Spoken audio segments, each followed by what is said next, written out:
Shalom, peuple de Dieu. Ici, pasteur Josué Abba. Déjà, nous sommes sur live, sur Facebook. J'ai un petit message que j'aimerais partager avec nous. De partout où nous sommes, déjà, je bénis l'Éternel Dieu pour ce moment, pour ces instants merveilleux que nous allons passer dans sa présence. On n'aura pas beaucoup de minutes, juste maximum, peut-être 20 minutes. Mais c'est un message très important que j'aimerais que nous puissions tous partager.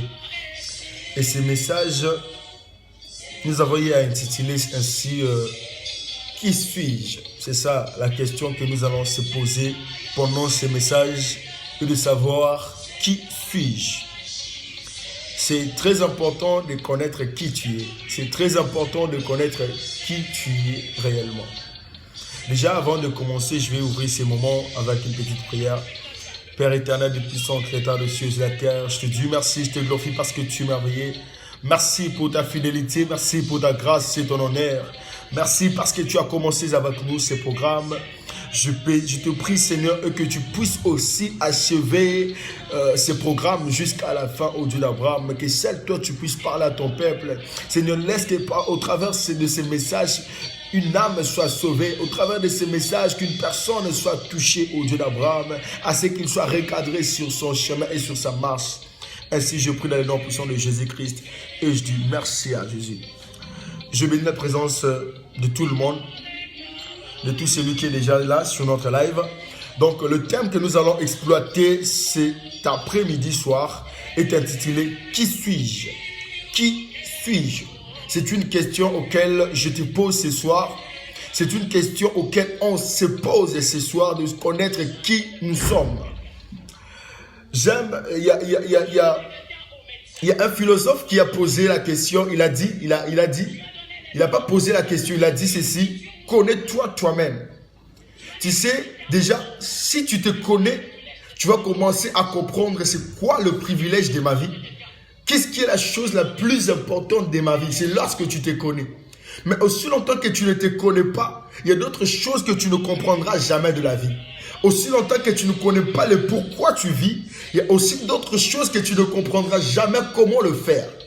Mais si seulement tu connais pourquoi tu vis, pourquoi tu te poses des questions sur ta vie d'abord. C'est en ce moment-là que tu commences à comprendre le pourquoi de plusieurs choses. Certes, c'est notre question de ce soir et de connaître qui nous sommes. Qui suis-je? Je me pose la question de connaître. J'ai passé des années à me poser des questions de connaître. Qui suis-je pour mériter ceci? Qui suis-je pour subir ceci? Qui suis-je? Qui suis-je? Qui suis-je? Laisse-moi te dire que c'est la question la plus importante que moi et toi, nous devons tous se poser dans la vie afin de comprendre et de connaître qui nous sommes. Aussi longtemps que tu ne connais pas qui tu es, il y a d'autres choses que tu ne pourras jamais vivre. Aussi longtemps que tu ne connais pas pourquoi, aussi longtemps que tu ne connais pas les pourquoi tu vis, tu ne comprendras pas comment d'autres choses tu peux le faire. Nous allons voir, je crois, juste 3 versets peut-être que nous allons exploiter avec tous ensemble ici. Et pendant ce moment, je suis fortement convaincu que Dieu va nous faire du bien. Je suis fortement convaincu que pendant ces instants, Dieu va visiter une personne. Je crois que Dieu va te visiter. Ah, de là où tu es, Papa Manda, je crois que Dieu va te visiter. Papa Zas, je crois que Dieu peut te toucher encore. Nous sommes là. Je bénis la présence de mon oncle Tabou. Que Dieu te bénisse de partout auquel tu es en train de me suivre déjà. Notre question de ce soir est de savoir qui nous sommes. Qui nous sommes? Qui suis-je? Qui suis-je pour être ainsi? Qui suis-je pour vivre de cette manière? Qui suis-je? Qui suis-je? Qui suis-je? C'est la question la plus importante auquel beaucoup de gens ne se posent pas. Nous sommes dans une période dans laquelle les gens ne se posent plus de questions afin de comprendre d'autres choses. Aussi longtemps que tu ne connais pas qui tu es, il y a d'autres choses que dans ta vie ne peut pas aussi changer. Mais le jour auquel tu comprendras qui tu es réellement, c'est en ces moments-là, en ces instants-là, que tu vas commencer à comprendre pourquoi maintenant je comprends que la vie, il y a telle chose qui se fait de cette manière. Il y a telle chose qui se fait de cette manière. C'est en ce moment-là que les gens peuvent au moins comprendre que non, tu as commencé à grandir. C'est lorsque tu connais qui tu es. Mais beaucoup de gens ne connaissent pas qui ils sont. Pose-toi la question de savoir qui tu es. Pose-toi la question de savoir pourquoi je vis. Pourquoi? Ce sont des choses très importantes. Maintenant, nous allons parler sur deux points un peu très importants. Le temps nous est compté. Nous allons prendre le livre de Galates chapitre 4, le verset 1er.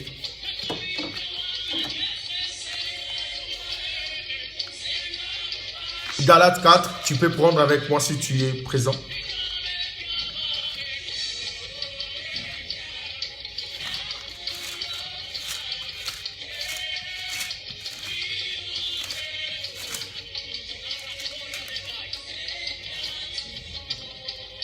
Galates chapitre 4, le verset 1er, je lis au nom de Jésus.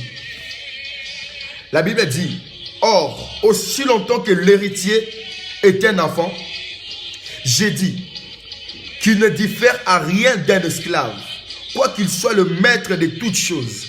Je recommence.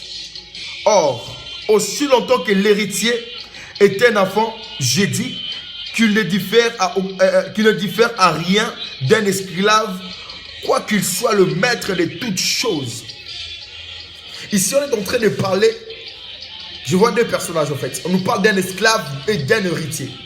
On dit aussi longtemps que l'héritier, il est le maître de toutes choses. Aussi longtemps que l'héritier, il est le maître de tout. Mais aussi longtemps qu'il est un enfant, il ne diffère à rien d'un esclave. Déjà, je vais prendre le mot image de ce verset qui est d'abord un enfant. Qui est un enfant? D'après le dictionnaire, on nous dit qu'un enfant, c'est un être inconscient. C'est un être qui pose des actes avec toute inconscience. Donc, il est en train de faire des choses, autrement dit, c'est une personne qui ne connaît pas le bien et le mal. C'est celui-là qu'on appelle un enfant. C'est celui-là qu'on appelle un enfant.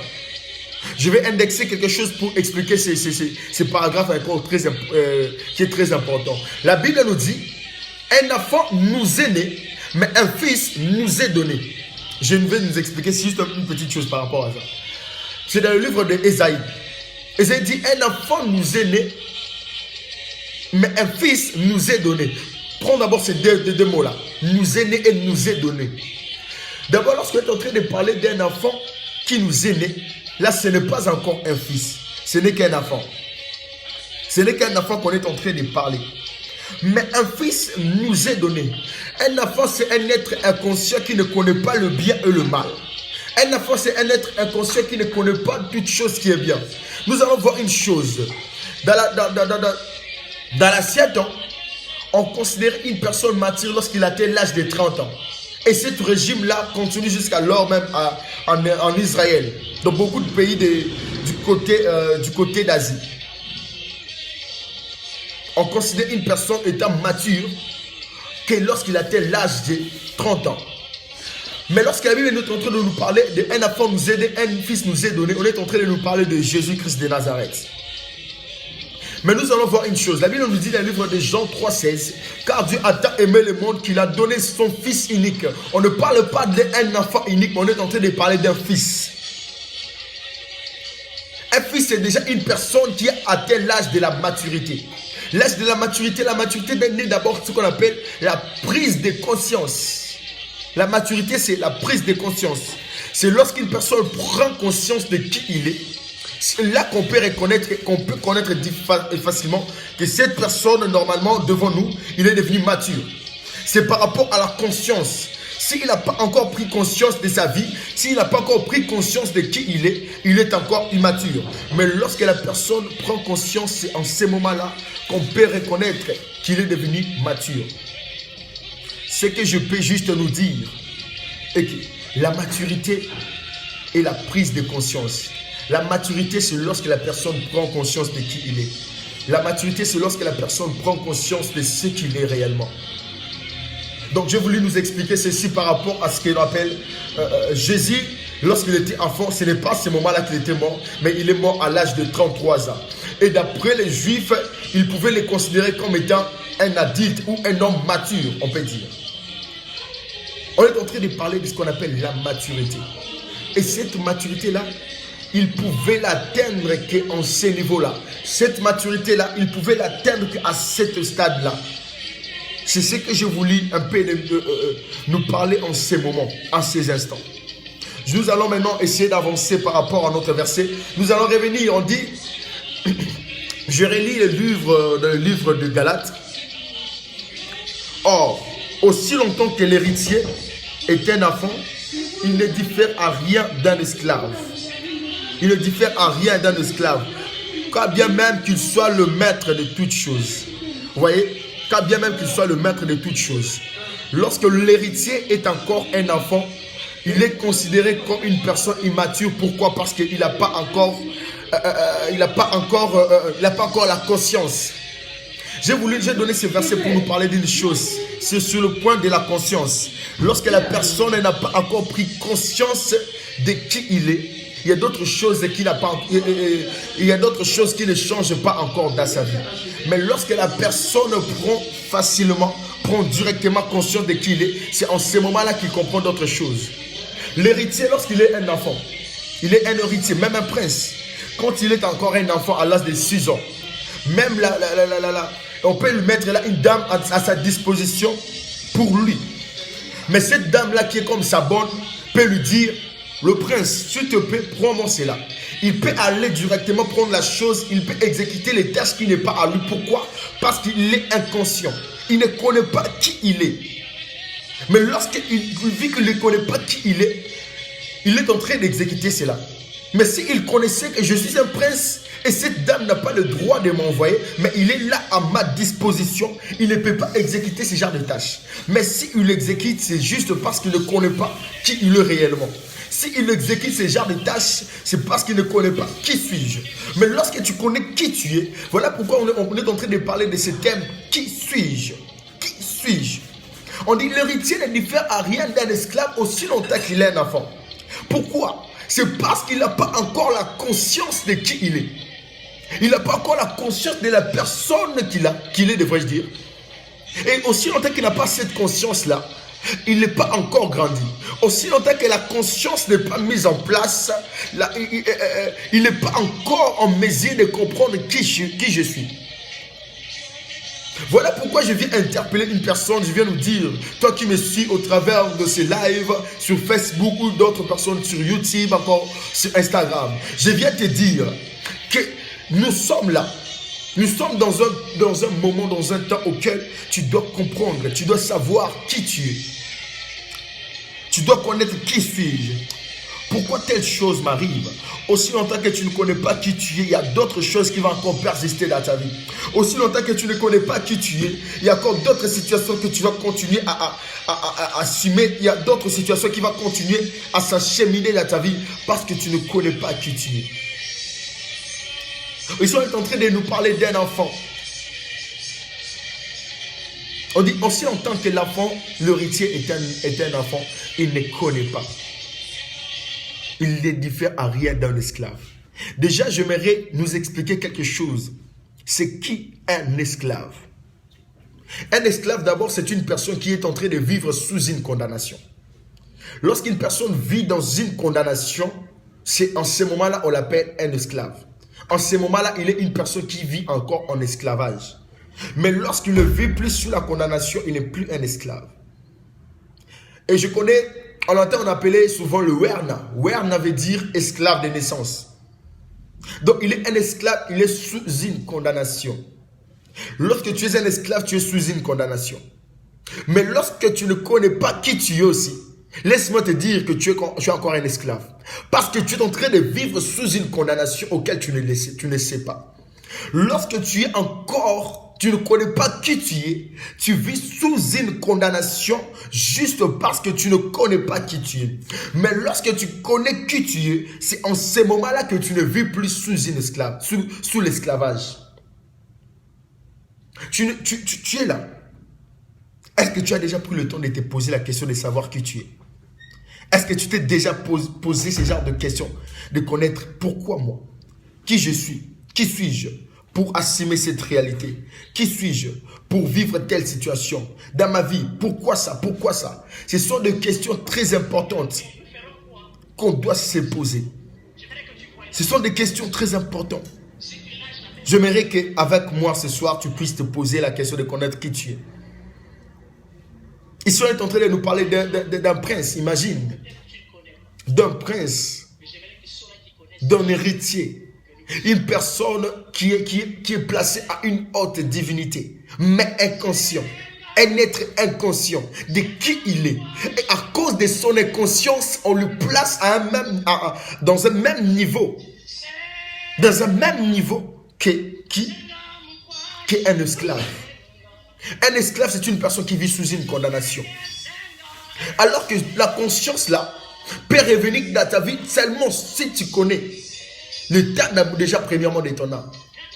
Est-ce que ta vie est en Jésus-Christ? Parce que la Bible nous dit une chose. Dans le livre de Romains, la Bible nous dit il n'y a plus de condamnation pour ceux qui vivent en Jésus-Christ. Déjà, lorsque Jésus prend la place primordiale dans ta vie, il y a d'autres choses qui changent aussi. Il y a d'autres choses qui changent aussi. La Bible dit que lorsque Jésus prend place, toutes choses sont devenues nouvelles, toutes choses anciennes et passées. Donc ça veut dire qu'il y a un changement.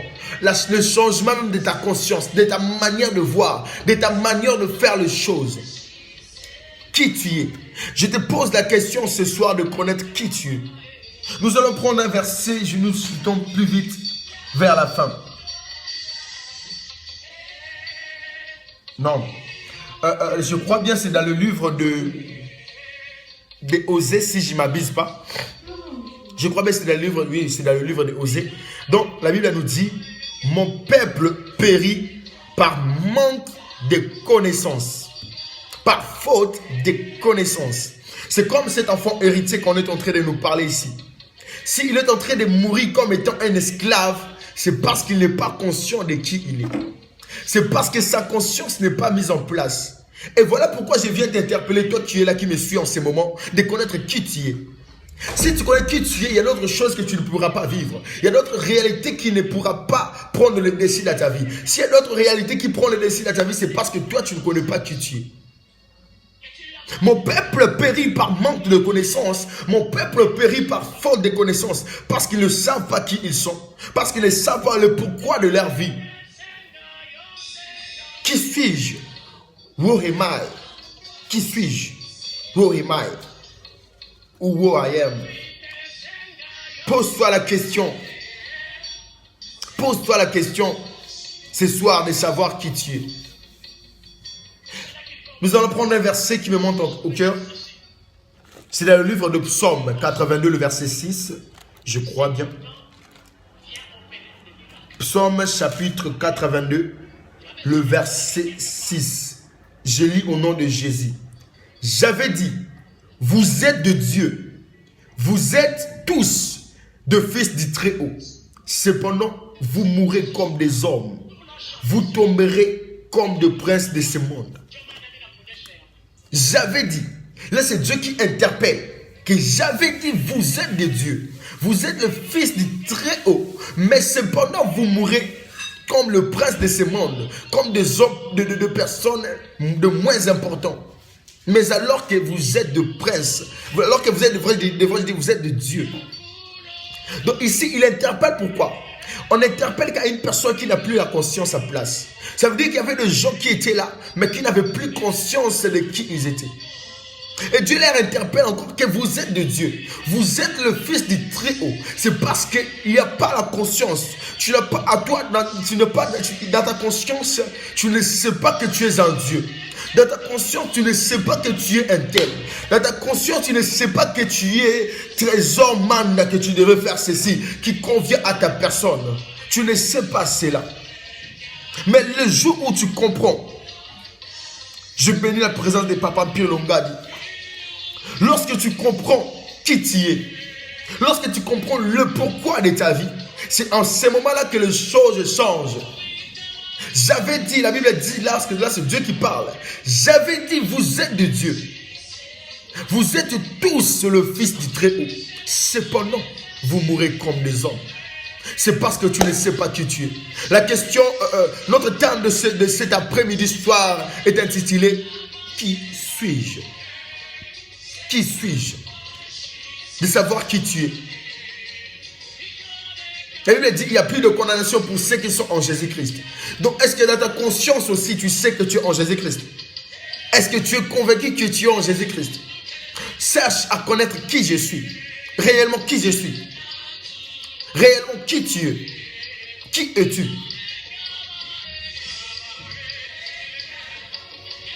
Tu vis sous une condamnation. Tu vis comme étant un esclave alors que tu n'es pas un esclave. Alors que tu es l'héritier de toutes choses. Alors que tu es le maître de toutes choses. Tu es peut-être dans un pays, Maghreb, peut-être tu es en Tunisie, tu es en Maroc. Tu es dans un autre pays d'Afrique, dans un autre pays d'Europe. Tu es en train de s'ouvrir, mais juste parce que tu ne connais pas qui tu es. Peut-être parce que tu ne connais pas qui tu es. Mais le jour auquel tu prendras conscience en disant que non, moi, par rapport à ce que je suis, je ne peux pas vivre ce genre de choses. Par rapport à la personne dont moi je suis, il y a telle chose qui ne peut pas dominer sur ma personne. Si d'autres choses dominent sur vous, c'est parce que vous ne connaissez pas qui vous êtes. Pose-toi la question ce soir, qui suis-je? Qui suis-je? Qui suis-je? Who am I? Ah, Nazanani. Pourquoi la Tunisie pose-toi la question, qui tu es? Pourquoi ici dans ce pays les gens souffrent et que moi aussi je dois souffrir? Qui suis-je? Qui suis-je pour mériter ceci? Qui suis-je pour souffrir? Qui suis-je pour être libre? Qui suis-je pour être enfermé? L'héritier, quand bien qu'il soit le maître de toutes choses, quand bien qu'il soit le maître de tout, mais aussi longtemps qu'il est un esclave, il ne diffère à rien. Aussi longtemps qu'il vit encore dans l'esclavage, tout ce qu'il fait n'est que le fruit d'hasarté.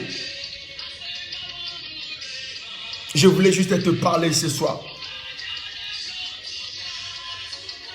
De te dire que si tu es encore sous la condamnation comme étant un esclave, c'est parce que tu ne connais pas qui tu es. Et cette connaissance, la Bible dit, Jésus est le chemin, la vie et la vérité. Cette vérité-là de connaître qui tu es, la réponse, bien sûr, certainement tu vas dire, ah, mais bien sûr, le pasteur est en train de nous dire, de se poser la question de connaître qui nous sommes. Bon, certainement, je me pose la question, qui je suis. Et bizarrement, je n'entends personne me répondre. Mais laisse-moi te dire que la personne qui peut répondre à ta question n'est que Jésus. Parce qu'il est la vérité de toutes choses. Il est le chemin qui mène vers la vérité. La Bible nous dit dans le livre de Romains chapitre 8, le verset 1er, il n'y a plus de condamnation pour ceux qui sont en Jésus-Christ. Si tu es en Jésus-Christ, tu n'as plus le droit de vivre sous la condamnation. Est-ce que tu es en Jésus-Christ? Si c'est oui, alors pose-toi la question, pourquoi je vis sous la condamnation? Pourquoi? Nous allons prendre le livre pour finir ici. Galates chapitre 4, le verset 7. La Bible dit, ainsi tu ne plus esclave, mais fils. Et si tu es fils, tu es aussi héritier. Tu es héritier par la grâce de Dieu. On dit, maintenant tu n'es plus esclave. Tu vois? Quand est-ce qu'on répond ici? Maintenant. Ça veut dire qu'avant tu ne savais pas que avant tu étais encore esclave. Pourquoi tu étais esclave? Parce que tu ne savais pas que tu étais encore fils de Dieu. Mais maintenant, tu n'es plus esclave. Parce que tu es fils de Dieu. Et tu n'es plus esclave par la grâce de Dieu. Tu es héritier de son grand trône. La condamnation n'est plus dans la vie de ceux qui sont en Jésus-Christ. Laisse-moi te dire aussi que tu n'es pas appelé à vivre sous la condamnation. Je viens te dire que tu dois connaître qui tu es. Je viens te parler encore ce soir en te disant que tu dois connaître qui tu es afin de vivre des choses que Dieu a prévues pour toi. Pose-toi cette question. Qui suis-je? Qui suis-je? Qui suis-je pour mériter autant de combats? Qui suis-je pour que le diable me cherche? Qui suis-je pour que mes études puissent toujours avoir des problèmes? Qui suis-je pour que je puisse toujours échouer? Qui suis-je pour que je puisse avoir trop de combats dans ma vie? Et c'est en ce moment-là que tu connaîtras la vérité. La Bible dit, vous connaîtrez la vérité et la vérité vous affranchira. Et je crois personnellement que la vérité que tu viens de connaître cet après-midi soir vient de t'affranchir. Peu importe le pays que tu me suis, peu importe l'ère auquel tu es en train de me suivre, mais je dis et je déclare que la vérité que tu viens de connaître ce soir va encore s'attacher à ta vie afin que tu vives une situation différente. J'aime Jésus. Je bénis Dieu pour ces moments de partage que nous avons eu à prendre ensemble. C'était ça, de savoir qui suis-je. C'était ça pour toi aussi, que tu saches qui tu es. Et je crois, par rapport à ces messages, par rapport à ce que Dieu vient de te parler ce soir, il y a quelque chose qui vient encore de s'ajouter dans ta vie. Alors si quelque chose vient encore de t'ajouter dans ta vie, tu vas prier avec moi. Père éternel, Dieu Tout-Puissant, Créateur des cieux et la terre. La Bible me dit que vous connaîtrez la vérité et la vérité vous affranchira. Seigneur, tu as vu comment ton peuple, Seigneur, ils ont tous approché devant ton trône. Ils ont placé leur confiance devant ton trône, Seigneur. Père, tu as dit que vous connaîtrez la vérité vous affranchira. De la même sorte, de la même manière, Seigneur, qu'ils ont eu à connaître cette vérité. Qu'il te plaise, ô Éternel, que cette vérité puisse affranchir leur vie. Qu'il te plaise, ô Éternel, que cette vérité puisse les libérer d'une situation qui compliquait leur vie. Ainsi, je prie dans le nom puissant de Jésus. Que la grâce de Dieu te soit favorable, toi qui vas me suivre, qui me suis en ce moment. Ainsi, je prie dans le nom puissant de Jésus. Et que ce soit, Seigneur, aujourd'hui, demain et après-demain, que toute personne qui va suivre ce live puisse encore vivre une dimension exacte, une dimension forte de Dieu dans sa vie. Ainsi, je prie dans le nom de Jésus-Christ. Amen. Merci. On se revoit dans notre prochain live. Que Dieu vous bénisse tous.